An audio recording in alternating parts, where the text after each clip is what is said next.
qual é o problema da Ambipar? Recentemente, as ações da Ambipar vêm sofrendo bastante. E isso vem acendendo o sinal de alerta em muitos investidores que estão se perguntando se está acontecendo alguma coisa com a empresa, se tem algum problema específico com a Ambipar. E é justamente isso que nós iremos discutir nesse vídeo aqui. Então vem comigo, assiste o vídeo até o final, deixa o teu like, te inscreve e também torne-se membro aqui do canal. Por apenas R$ 7,99, os membros têm acesso a um canal exclusivo no Telegram, onde eu passo a minha visão do mercado diariamente, passo atualização sobre muitas teses, inclusive a Ambipar, e também tiro dúvidas dos membros quase que todos os dias. Além disso, os membros têm prioridade para fazer perguntas durante as lives aqui do canal. Portanto, torne-se membro e bora pro vídeo.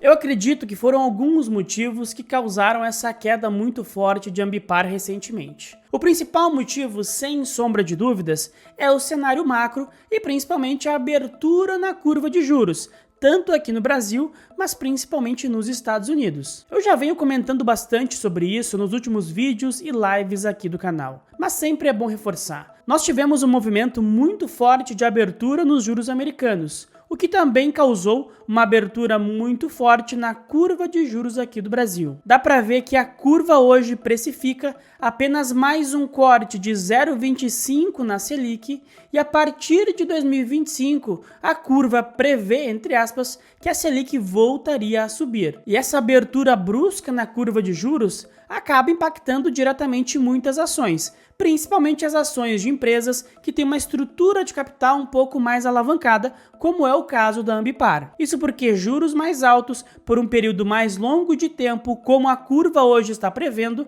acaba trazendo um resultado financeiro muito pesado e logo os resultados da empresa tendem a ser bem ruins nos próximos anos. Além disso, quando acontece um movimento de abertura nos juros americanos, a gente vê o fluxo para o Brasil e para mercados emergentes em geral secar drasticamente. Dá para ver claramente aqui nesse gráfico que existe uma relação muito clara entre a expectativa de juros nos Estados Unidos e o fluxo para o Brasil e para os países emergentes. Portanto, essa piora no macro global criou uma narrativa muito ruim para as empresas um pouco mais alavancadas e também drenou drasticamente a liquidez para países emergentes. Essas duas coisas juntas criam um cenário de devastação para esse tipo de empresa. E é justamente por isso que qualquer empresa que tem uma dívida um pouco maior está vendo as suas ações sofrerem bastante na bolsa nas últimas semanas. Isso não está acontecendo somente com a Ambipar. Nós estamos vendo as ações da Simpar sofrerem bastante,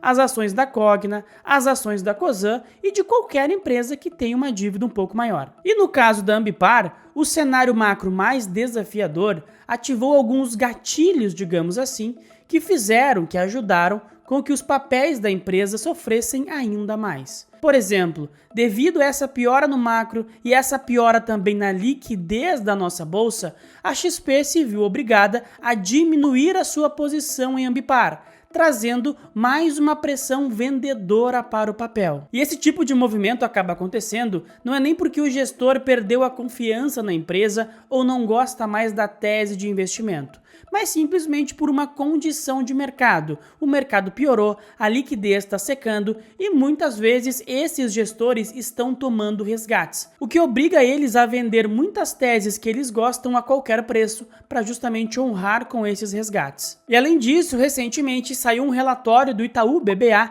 rebaixando a recomendação para as ações de Ambipar. A recomendação antiga era de compra e agora foi rebaixada para neutra. Tudo isso traz um fluxo muito negativo para o papel, justamente em um momento onde o cenário macro não ajuda, a narrativa não encaixa e a liquidez está muito reduzida. Ou seja, não tem nada inerente à empresa que justifique essa queda. É uma queda causada pelo cenário macro, pela mudança das expectativas, principalmente com relação à inflação americana. E da mesma forma que essa mudança negativa no cenário macro fez com que as ações da Ambipar sofressem bastante, qualquer mudança positiva vai fazer com que as ações da companhia tenham uma excelente performance. E eu acredito que nós veremos uma melhora no cenário macro nos próximos meses, até porque eu não acredito que a curva de juros aqui no Brasil está correta. Eu não acredito que o juro vai voltar a subir em 2025 e nós ficaremos muitos anos com o juro a 12, 13%. Para mim, esse é um cenário que não vai se concretizar. Portanto, a curva tende a se ajustar para baixo, a nossa Selic vai seguir caindo até a casa de 9, 8,5, quem sabe, e isso vai ser muito positivo para as ações, principalmente para aquelas ações um pouco mais alavancadas, como é o caso da Ambipar. Mas mesmo que o cenário macro demore um pouco mais para melhorar, quando a gente investe em uma empresa pensando em um retorno para daqui 5, 10 anos, importa muito pouco se o juro americano vai começar a cair em maio ou dezembro. Daqui a 10 anos, a gente nem vai lembrar quando foi exatamente que o juro americano começou a cair. Portanto, é importante ter em mente qual é o seu horizonte de investimento. Se você investe para daqui 6 meses, 1 ano, talvez posições como Ambipar e Simpar não sejam as mais adequadas para você. Agora, se você tem uma visão de longo prazo, eu acredito que esse momento onde as ações estão muito combalidas,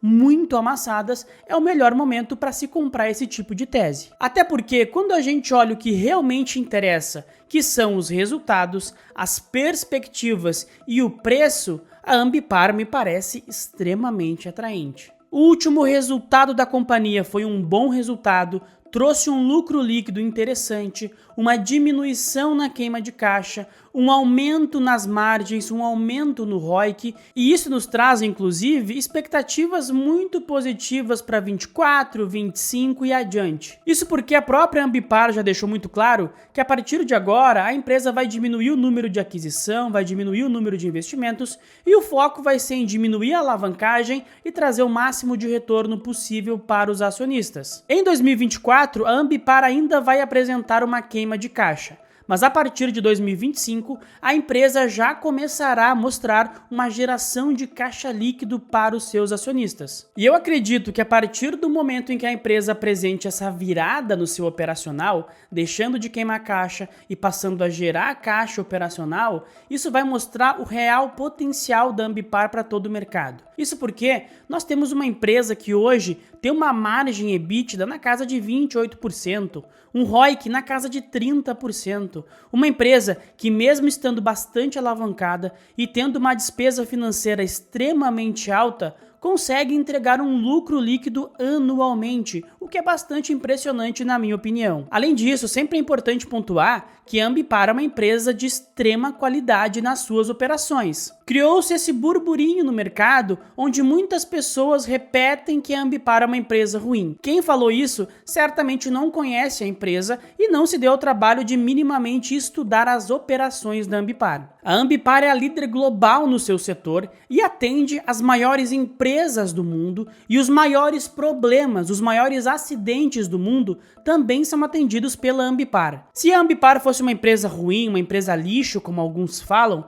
ela não teria os clientes que tem e não atenderia as ocorrências que atende. Mas o que mais me impressiona nisso tudo é que mesmo a Ambipar sendo uma empresa que cresce 20, 25% o seu EBITDA anualmente, tem uma grande qualidade na sua operação e tem ótimas perspectivas já para o curto prazo, já para 2025, a empresa hoje negocia a apenas 4 vezes EV/EBITDA. Só para efeito de comparação, recentemente na fusão entre Petz e Cobasi, as duas empresas foram avaliadas na casa de 12 vezes EV/EBITDA. E com todo respeito a Petz e a Cobasi, o setor onde elas atuam é muito pior do que o setor da Ambipar e as duas empresas são muito menos rentáveis do que a Ambipar. A Ambipar tem ROIC e margens infinitamente superiores do que Petz e Cobasi. Dito isso, não faz o menor sentido a Ambipar negociar 4 vezes EV/EBITDA, enquanto Petz e Cobasi são avaliadas em 12 vezes EV/EBITDA. No entanto, apesar de não fazer sentido, situações como essa costumam acontecer na bolsa de valores, justamente porque em momentos de pouca liquidez e de grande incerteza, o mercado fica bastante irracional. E é justamente nesses momentos que aqueles investidores fundamentalistas que param para fazer conta, que param para entender a empresa e têm um horizonte de longo prazo, conseguem comprar as melhores oportunidades da nossa bolsa. Quem fica aterrorizado, quem fica em pânico quando isso acontece, é porque está com a carteira mal alocada e não tem uma estratégia clara de investimentos. É muito importante ter uma estratégia de investimentos bem definida, ter uma boa alocação de capital e também é muito importante saber o porquê você investiu em cada uma das ações da sua carteira. Quando você investe sem saber o porquê investiu, aí certamente você vai ficar com muitas dúvidas e vai acabar fazendo besteira. E se você quiser ajuda para não fazer besteira e tirar o máximo de retorno possível desse mercado a longo prazo, pode contar com a minha assessoria e com a minha mentoria de investimentos. Os links estão aqui na descrição do vídeo e no comentário fixado. Mas e você? Manda aqui nos comentários a tua opinião sobre Ambipar ou também a tua opinião, dúvida, pergunta sobre qualquer outra ação da nossa bolsa. E também não esquece, deixa o like no vídeo, te inscreve no canal e compartilha esse vídeo com aquele amigo ou familiar que tem Ambipar em carteira e tá meio panicado, tá meio apavorado com esse momento do mercado. Tá certo? Muito obrigado pela atenção e até a próxima.